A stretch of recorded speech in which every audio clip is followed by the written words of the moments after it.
네, 그동안 이 교육 따라오시냐고 정말 수고가 많으셨습니다. 오늘 마지막 시간인데요. 정말 중요한 얘기를 하려고 합니다. 오늘 하고자 하는 얘기는 삶에 대한 희망입니다. 무슨 얘기일까요? 꼭 살자는 거죠.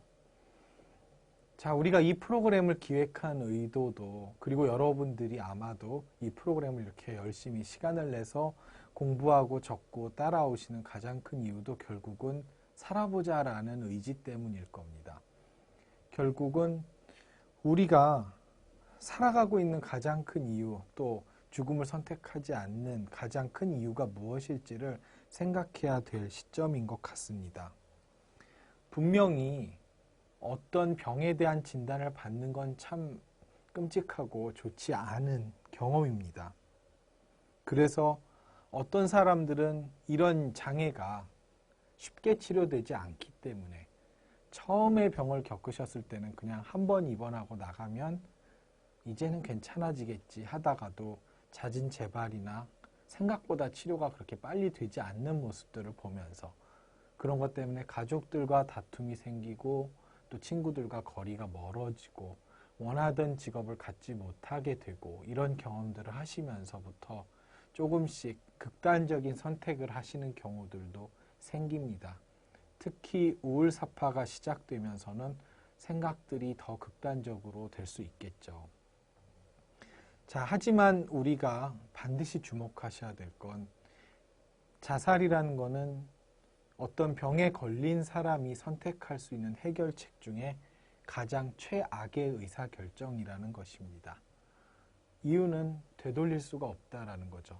다른 의사결정은 틀렸을 때 다른 선택을 해볼 수 있는 그런 여지가 있는 것이지만 생명을 끊는다는 것은 그 이외에 아무런 대안을 찾을 수가 없게 되는 것이죠. 자살사고는 다양한 형태로 나타납니다.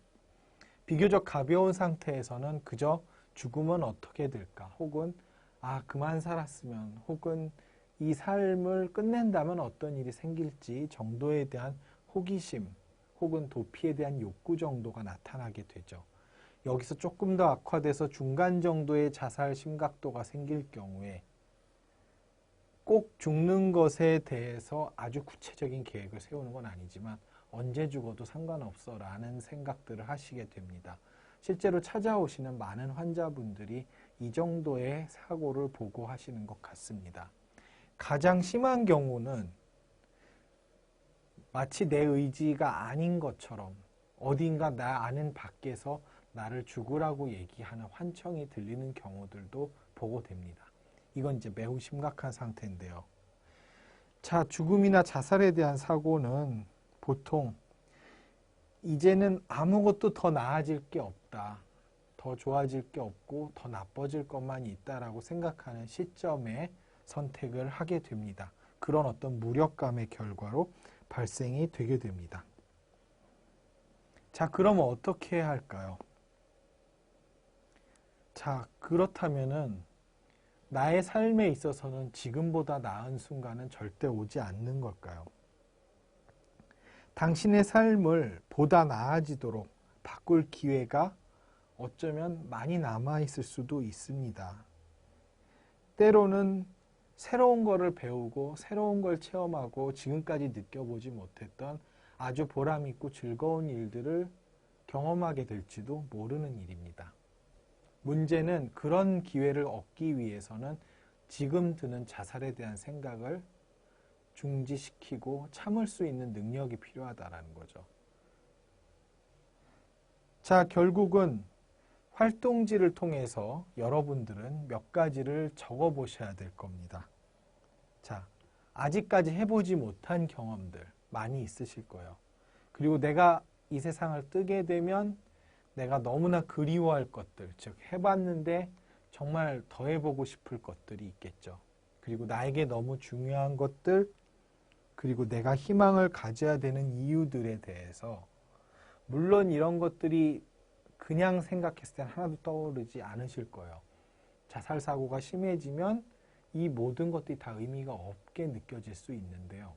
활동지라는 것은 내가 실제로 무엇이 중요해서가 아니라 정말 그냥 적어보는데 큰 의미가 있습니다. 자, 여기 나오듯이 자, 내가 죽어서는 이 세상을 떠서는 안 되는 이유들을 한번 적어보는 거죠. 나는 아직 학교도 마쳐보지 못했고 돈도 제대로 벌어보지 못한 거죠. 돈 벌어보아서 직장 생활도 해보고 직장인으로서의 동료들도 가져보고 싶고 돈을 벌어서 돈도 써보고 싶고 독립을 해서 살고 싶은 마음들도 있을 텐데 아직 해보지 못한 거죠. 근데 문제는 이건 내가 떠나면 못할 일들이죠. 지금 당장은 큰 가치가 없어 보일 수 있을 수 있어요. 하지만 한번 적어보시는 겁니다. 아, 내가 아직 못한 것들이 무엇이 있는지. 자, 또 하나 누구를 위해서 살아가야 되는지를 또 한번 생각해 보는 거죠. 내가 꼭 살아야 한다면 그것은 누구 때문인가? 과연 내가 죽었을 때 너무나 힘들어할 사람들은 누구인가? 내가 살아서 누군가를 위해서 뭔가 해주고 싶은 사람은 누구인가를 한번 적어보실 필요가 있겠고요. 그리고 내가 떠날 때, 아, 너무 아쉬울 것 같다. 만약에 이것을 다시는 못한다면 너무나 아쉬울 것 같다라는 것들을 한번 생각해 보시는 거죠. 너무 치킨 혹은 뭐 치맥 되게 좋아하실 수 있을 것 같은데, 아, 이걸 다시는 못 먹을지도 모른다. 삼겹살, 자전거 타기, 뭐 제주도. 내가 너무나 좋아하던 것들을 한번 적어 보시는 거고요.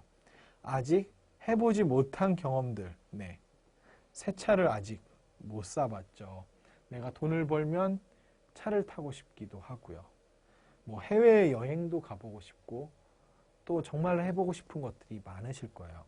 이것들을 한번 적어보시는 작업들을 하시는 겁니다.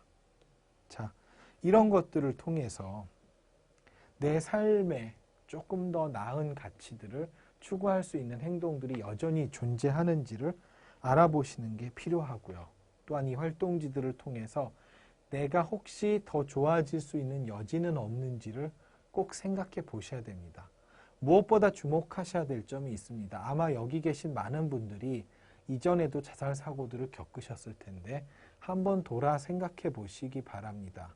과연 내 자살 사고라는 정도가 언제나 같았는지요. 어떤 날은 당장 죽어야 될 것 같고 살아봤자 아무 의미가 없을 것 같은 날도 있습니다. 그러나 지나고 보시면 또 살다 보니 기분이 좀 안정된 날들도 그간의 인생 경험을 쭉 적어보시면 되게 기분이 나빴던 시기도 있었지만 별 증상이 나타나지 않았던 시기도 있었고 의외로 즐거웠던 시기들도 있었던 거죠.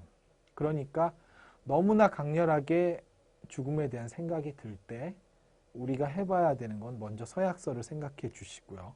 또한 기록지를 작성하시고 그 무엇보다도 중요한 건 하루만 더 참아보는 겁니다. 지금 이 순간이 아니라 어차피 죽을 거다라면 오늘이 아니라 내일, 내일이 아니라 모레 죽어도 상관없는 거죠. 어차피. 그렇다면 과연 내일도 모레도 같은 기분, 같은 생각일지를 한번 미뤄보는 거죠. 그러면 분명히 어제와 오늘은 상당히 많이 다른 것들을 느끼실 수 있을 겁니다. 그래서 무언가를 바로 실천하기에 앞서서 여러 가지 우리가 배우고 적어야 될 것들을 하시면서 조금씩 시간을 벌어보는 게 아주 중요한 작업이 될 거다라고 생각합니다. 결국은 여러분들이 꾸준하게 이 작업들을 해 주셔야 여러분들의 감정을 조절하고 증상들이 더 악화되는 걸 막고 또한 여러분들이 재발이 반복되는 것들을 최소화시킬 수 있습니다. 그러기 위해서는 사셔야 되고요. 그러기 위해서는 자주 실천하셔야 됩니다. 여러분들의 참여를 기대하면서 지금까지 들어주셔서 정말 감사합니다.